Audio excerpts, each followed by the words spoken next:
The alien officer had laughed the first time she'd heard the name human. Lieutenant Vur'eth of the Arkan Dominion prided herself on studying the histories of every species they conquered. The Arkans were tall, plated with natural armor, their culture built around efficiency and cold logic. To them, war was a science. Strategy, logistics, probabilities, not passion, not instinct. But when she'd read the old tales about humanity, how they'd survived extinction-level winters, waged wars on their own world, and fought even when every logical analysis said they would lose, she'd scoffed. Romantic nonsense, she'd said. A primitive race clinging to myths about bravery because they lacked refinement.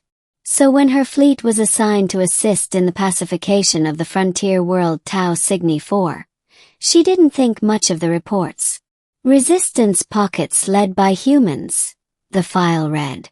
Outdated weapons, no air support, no orbital control. Easy. Predictable. Forgettable. Part 1, The Mockery. Lieutenant Vur'eth, flank movement detected from Sector 5. Her aide reported as holograms shimmered over the command table. Human infantry. Small unit tactics. Heat signatures minimal. Vur'eth waved a claw dismissively. They'll charge blindly as always. Send the drones. She watched the feed as metallic spheres zipped through the ruined forest below. Trees still burned from the bombardment. Smoke painted the horizon in strokes of gray and orange. Thermal sensors flickered, then vanished. What happened? Vur'eth demanded. Unknown interference, her aide replied. Jamming. No, too crude. Possibly. Flash on screen. One of the drones spiraled down in flames. Then another. Then silence. Vur'eth's brow ridge twitched. Show me the playback. The hologram rewound. Out of the smoke a figure appeared.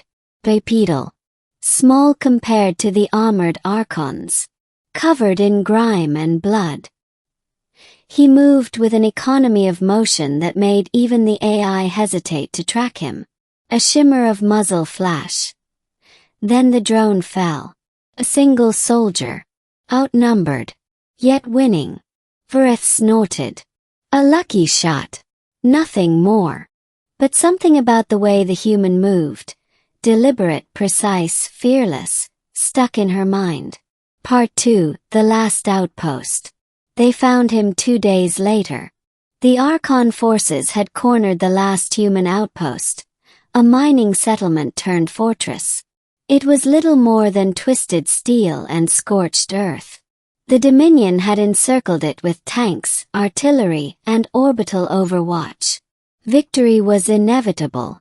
Still, Vur'eth watched from the command deck as reports trickled in of high casualties. High casualties, she hissed. Against a handful of groundlings. The comms officer nodded nervously. Yes, ma'am. The humans. They don't retreat. Even when cut off. Even when wounded. Vur'eth's lip curled. That isn't courage. That's stupidity. Then the feed switched to a live visual from a bodycam. A squad of Arkans advanced through the rubble. Then a blur of motion, an explosion, and a shape dropped from above. The soldier was there again. The same one. His armor dented, rifle held together with tape and determination. He wasn't just fighting, he was hunting. The camera cut to static after a flashbang burst across the screen. For the first time, Vur'eth said nothing. Part 3, Captured Fire. That night, she requested to be deployed planetside. Are you sure, Lieutenant? Her superior asked. It's just one human. Exactly, she said. And I wish to see what makes them so persistent. The next morning, her landing craft cut through clouds of ash. The battlefield was eerily silent. The human outpost was in ruins, but motion sensors still flickered. When she stepped into the cratered earth, the smell of cordite and charred ozone hit her. She signaled her team forward. Something moved in the debris. A shadow darted between wrecks, then a grenade rolled toward them. Instinctively, Vur'eth's troops dove, but the explosion was contained, just smoke. When it cleared, the human stood on top of a fallen mech, weapon aimed down at her squad. He didn't speak, just acted. Shots rang out, precise, disciplined bursts. Vur'eth ducked behind cover, heart pounding in a way it hadn't in years. Her soldiers fell one by one, their superior armor no match for the human's cunning use of terrain. Finally she shouted, "Cease fire! Human! You're surrounded!" The man didn't lower his rifle. His voice when it came was hoarse and calm. "Surrounded. Well, you're in range." Then a detonation ripped through the ridge behind them. A chain of buried charges lit up, engulfing half her unit in flame. Vur'eth was thrown to the ground, ears ringing. When the dust settled, he was gone. Again. Part 4 Ghost Stories. Back aboard her command ship, Vur'eth couldn't sleep. She replayed the battle footage. The human's movements, his tactics, the sheer audacity. He didn't fight like the simulations. He didn't fight like an animal. He fought like someone who knew he was already dead and refused to care. Over the next days, reports continued to come in. Ambushed convoys, disabled walkers, drones going dark. All attributed to a single human. The Dominion troops had started whispering a name for him, the ghost of Tau Cygni. When another outpost fell silent, Vur'eth volunteered again. Not to command. To hunt. Her superiors thought it obsession. Maybe it was. But she needed to understand. Part 5 The Human Line. They tracked him to the ruins of an old refinery. The structure loomed like a skeleton in the storm, lightning flashing against twisted towers. Vur'eth led a squad of 12. Scanners showed no life signs. But the air was heavy, charged. Her instincts screamed trap. "Spread out," she ordered.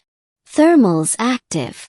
As they advanced, a voice crackled over the comms. "Not Arkan. Human. Didn't think you'd come yourself, officer." Vur'eth froze. "Show yourself." He did. Stepping out of the shadows, weapon slung across his back, hands empty. His face was streaked with dirt and blood, eyes hollow but burning. "You've cost us hundreds of soldiers," Vur'eth said coldly. "For what? You can't win." The human shrugged. "Didn't come here to win. Then why fight?" He smiled faintly. "Because you don't get to walk over people who refuse to kneel." Vur'eth's translator rendered his tone as calm, but something deeper vibrated through the words, something primal. Before she could respond, the floor beneath her squad erupted. Tripwires. Traps layered within traps. Half her unit vanished in fire. The rest scrambled for cover. Vur'eth herself barely dodged the blast. The human was already moving, leaping through the chaos, switching from rifle to blade, from blade to grenade in a seamless dance of destruction. He didn't fight with anger.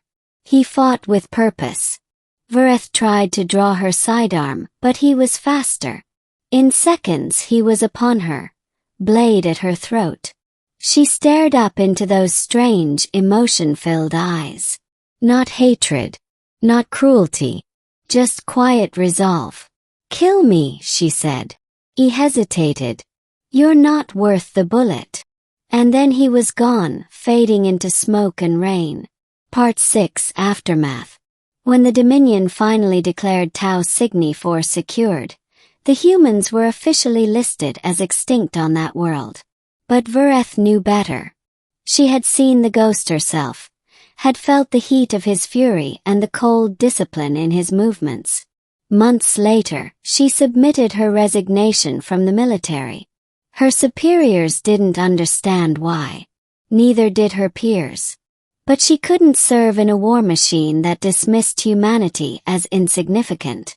She began to study them, their history, their art, their philosophies.